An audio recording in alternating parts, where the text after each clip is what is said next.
to see the official film report of a test of atomic weapons at Enewetok Atoll. This test took place in the spring of 1951.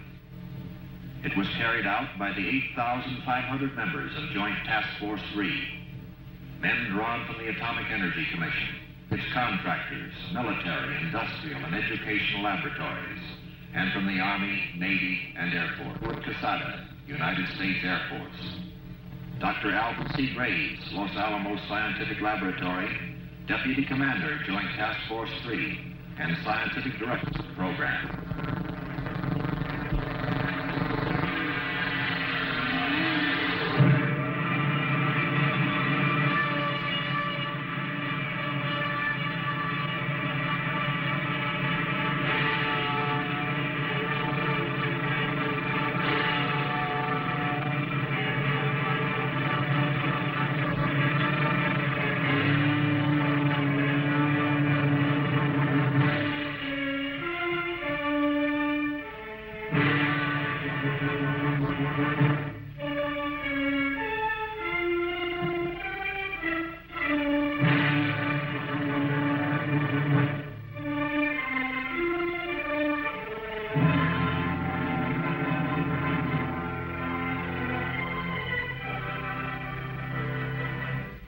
During the tense days of World War II, an entire American city of men, women, and children was hidden behind a seemingly unimportant postal number, Box 1663.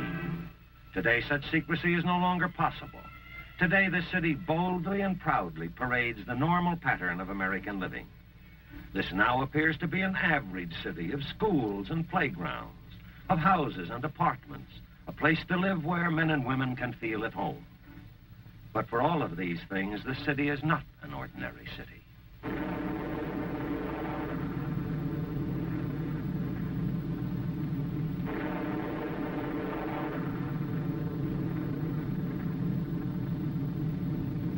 This is the mile-high city of Los Alamos, the atomic city. This is a modern pueblo created by the people of the United States as a research and development center for atomic weapons.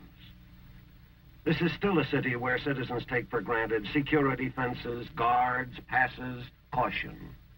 The proof testing of weapons, a routine practice by now, is the job of a busy section of the Los Alamos laboratory called J Division. With such a specialized division carrying on tests, the other parts of the laboratory, operated for the Atomic Energy Commission by the University of California, can continue undisturbed in vital research and development work. One of the proving grounds is an outdoor laboratory, Enewetok Atoll in the Central Pacific. This trust territory of the United States has been used before as a testing ground for Operation Sandstone in 1948. But 3 years have passed since Sandstone, 3 years to bring new and improved atomic weapons to this secluded equatorial land, this land of spaced islands arranged like individual beads of a necklace. And the new test operation will be called by its code, Greenhouse. But Greenhouse means more than just a proving ground, more than a group of scientists from Los Alamos. Operation Greenhouse is big, big in logistics, big in the scope of its aims and purposes. To meet this problem, a self-contained unit, a task force, is organized. This is a 4-part organization: Atomic Energy Commission, Army, Navy, and Air Force, working together under a unified command. As for the larger scope of Greenhouse, it is a real challenge to include in a test all of the valuable experimentation that can come out of the detonation of atomic weapons. The armed services, for instance, have a continuing need for information on the offensive and defensive effects of atomic blasts. In these days of international tension, they need to know the physical results of atomic warfare. Even though Los Alamos is the parent laboratory, so to speak, scientists and technicians from other government agencies, from American industry, colleges, universities, and other organizations throughout the country, men working in related fields, are asked to participate to help in instrumenting the operation. Since Enewetok is a distant and primitive area, men have to leave their stateside laboratories and homes for a period running into months. Since 1943, when Los Alamos was established, Men from this mesa have left the continental limits of the United States twice before to test the weapons they have created. Now the proving ground comes alive, like a university campus when students return from the summer holidays. Parry Island is home for Task Force headquarters and for the scientific group. Enewetok Island is home base for the Army and Air Force. The Navy stays aboard its ships anchored in the lagoon. These are the dormitories of Enewetok University. Spread out and separated from the dorms by a safe distance are the laboratories, the individual test islands, seemingly like so many science buildings on college grounds. The long-awaited forward area work begins. Even in a world of tension, atomic energy is more than thunderous test detonations and calculated planned devastation. We still have much to learn of our nuclear fuels, uranium and plutonium. This is the precious stuff so valuable, it makes sought-after gold seem like common scouring powder. Whatever can be done to conserve it is to our national advantage. To proof test weapons scientifically and accurately, it is necessary to know the behavior inside the weapon, and also to know the outside behavior of the forces let loose, the effects of the weapon, the facts and figures on blast, heat, light, radiation. Weapon designers go to great lengths to get this kind of information. For example, to measure blast, instruments are suspended from these plastic balloons. This gives a pressure reading in free air. High-speed cameras capable of taking several million separate pictures per second are placed close to 0 point. They will record the story of nuclear forces from a vantage point where man himself dares not stand. Radiation will be measured by devices on whose photographic emulsion will be indelibly imprinted the record of swift-moving, invisible nuclear particles. Men of greenhouse tackle their Enewetok problems with the same kind of scientific approach they use in their own home laboratories. Attention to detail, elimination of variables, a check and double check of key apparatus. This is actual on-the-spot experimentation. There is no running back home for a forgotten test tube. And then the time comes for which all know. And the men of greenhouse move back. Like a crowd at a beach aware of the incoming tide, they pick up their belongings and retreat to safety. A test shot is ready.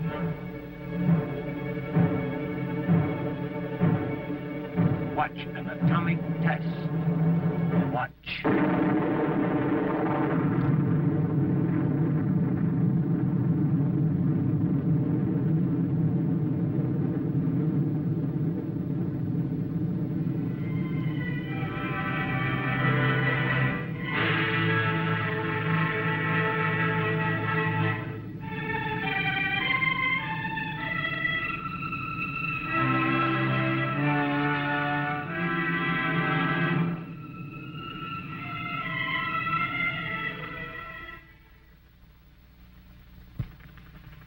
From the wealth of diversified crafts and skills that go into the making of a great industrial country are drawn those men with the specialized skills necessary to understand and measure atomic detonations.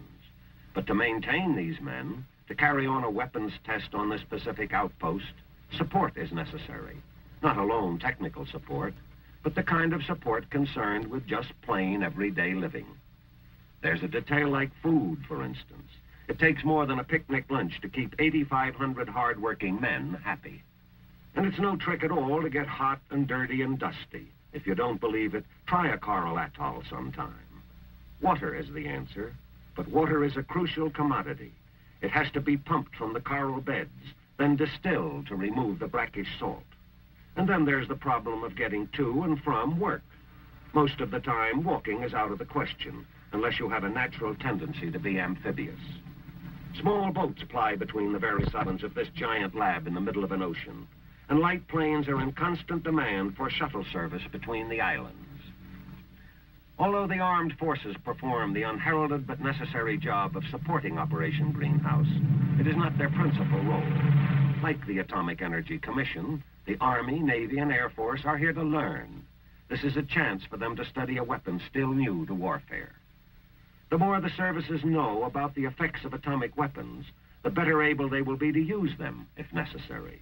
To get the answers they need, samples of the type of tools a military man uses are arranged at various distances from 0 point. An armored tank.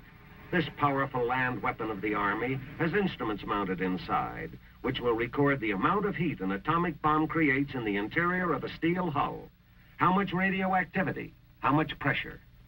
A bomb-proof roof, capable of withstanding an atomic blast directly under the detonation point. Just how thick should it be? How much concrete? How much reinforcement?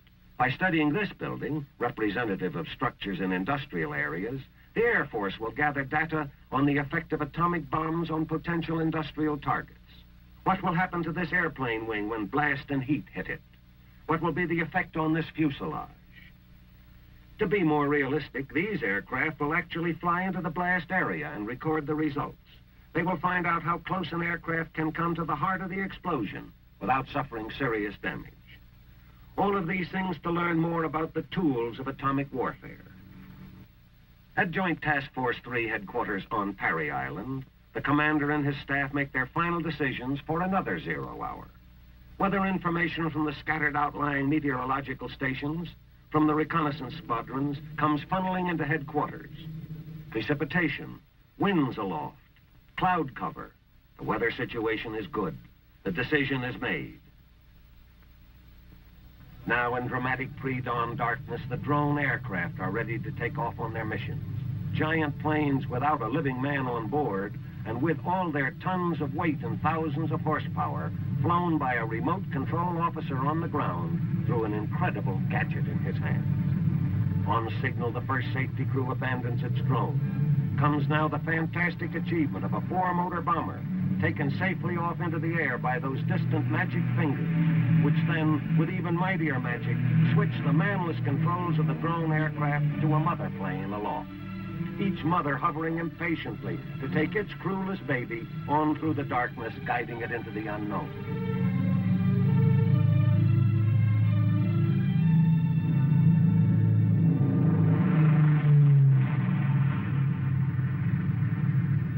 To top the fantasy of the crewless bombers come the fighters.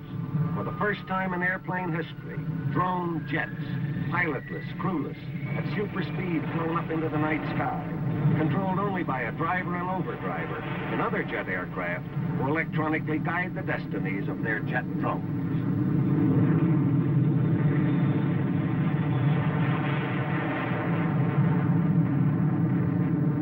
As in previous atomic tests, the drones are flying laboratories for the scientists. High above the test islands, they are in a strategic position to collect important information on the still not so familiar event, an atomic blast. Watch!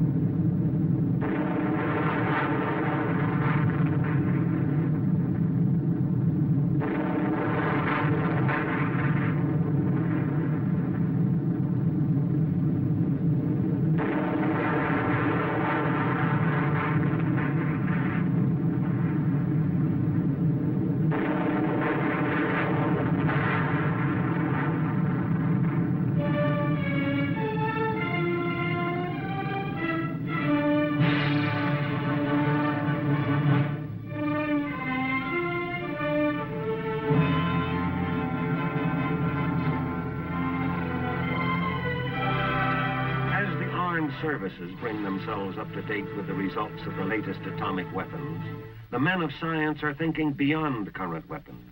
They are exploring new horizons, looking for data basic to the science of nuclear physics. Atomic investigators cannot tell whether their calculations were right or wrong merely by watching a weapon go off. They must find out what goes on inside. They must attempt to look into, to understand further the invisible world of the atom. It is difficult work, complex, thought-provoking, calling for mental courage and physical stamina. Without delicate instruments, they would be lost. For what they're searching for is in a world so small that the average human mind balks at trying to conceive of it. We speak so glibly of time, yet do we have any idea of a millionth of a second? Instruments such as these oscilloscopes have the ability to measure events that occurred during the sub-fractional span of a heartbeat, of the 1/1,000,000th part of a second. But atomic energy is not being channelized to weaponeering alone. To learn more about the effects on human life, medical experiments are being run. Test animals will be used to enable men of medicine to learn what pressure, heat, and radiation does to living tissue. A nation gearing up to an effective civilian defense program must have all the answers. Facts about radiological medicine, detection devices, protective materials. As an illustration, these mice will be exposed to varying doses of atomic radiation, and medical men will study the results. Information gained from buildings will help determine the vulnerability of United States buildings to atomic attack, so that adequate civil defense planning may be carried on. Materials are to be exposed which are considered as potential fire hazards in atomic warfare. Such information will influence defensive thinking. It will aid in the selection of materials, design of equipment and structures, disaster planning. And so, while tests which can affect the security of a nation wait, while naval vessels make their ceaseless security patrols, while radar scans the skies, while military police guard the beaches, in the master control station, a door is closed, padlocked, the single key put in the pocket of one man, head of the firing party. No one will enter here until the party returns from its final round of checking circuits, closing switches, making ready for the release of nuclear forces.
The firing party returns to its home island, and all is put in readiness.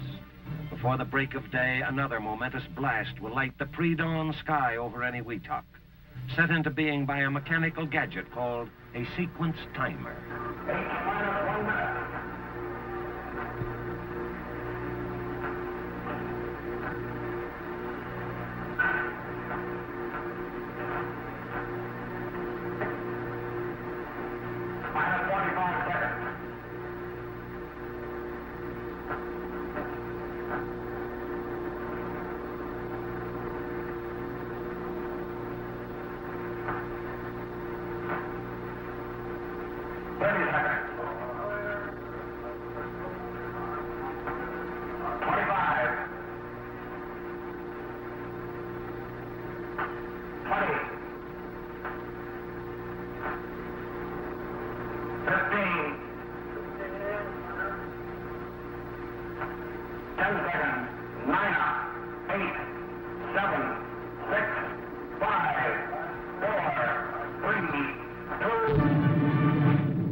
The fifth series of atomic tests to measure and understand the nuclear forces of the atom is over.